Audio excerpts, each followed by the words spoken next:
Hi, I'm Josh Morton, founder of Barrow's Intense Ginger Liqueur, handmade in Brooklyn, New York. Nick Drinks. Hey everyone, this is Nick Drinks here live at Industry City in Brooklyn, New York. We are checking out Barrow's Intense Ginger Liqueur, seeing what it tastes like, how it's made, talking to some of the innovators, and really check out this fantastic space that they have. This is almost like a little industrial startup area. There's a bar located in the courtyard. There's a mini golf place right back here. I mean, this is great. Who wouldn't want to have a startup here? But let's go take a look. Let's go see how it's made, and let's figure out how can you use Barrow's Intense Ginger Liqueur. I started making Barrow's Intense for my friends. Originally, I'd been to Italy and tasted limoncello over there, and it was amazing. And I got back to the United States and bought a bottle, and it was not what was in Italy.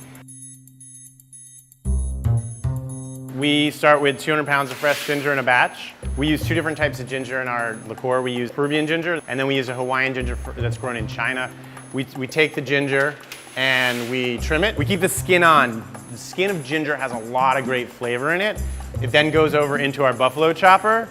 The reason it's called a buffalo chopper is it can chop up a buffalo. And then we take the fresh ginger, it goes into our maceration tanks, which is 190 proof neutral cane spirit. It's really clean. Those tanks then go up on our shelves. All the lovely flavor gets pulled out and goes into the alcohol. We then take that and we dump it into our fruit press.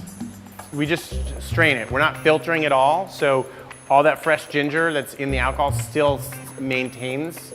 We then bring it over to our blending tank and we blend it with sugar and water to bring it from 190 proof down to 44.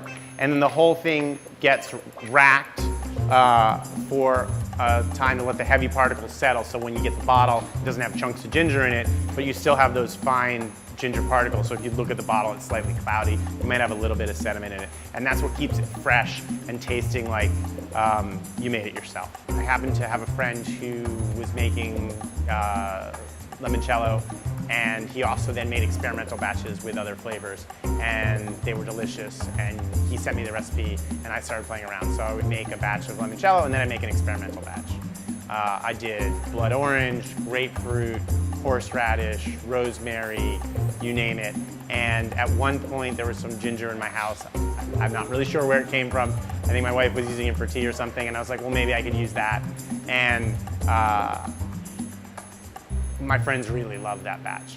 And as soon as it got into bartenders' hands, they loved it and they started making all sorts of cocktails with it. It mixes with everything from beer, champagne, tequila, rum, gin, whiskey, vodka, of course. And you know, it's just gone everywhere.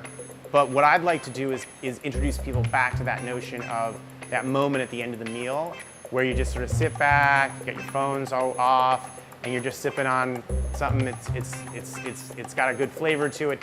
It's not your dessert, but it's not a drink at the same time. It's just a way to really relax and end your meal with a smile on your face. So what you get with Barrow's Intense, with the ginger, as opposed to other digestives, is ginger settles the stomach. It's an antioxidant.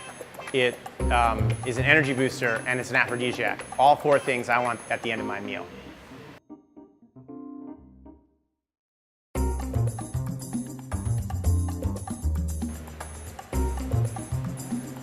They're walking. He's going to walk by right now. He's going to walk by the camera. Nope, he's going to walk around the camera. He's walking. He's walking. All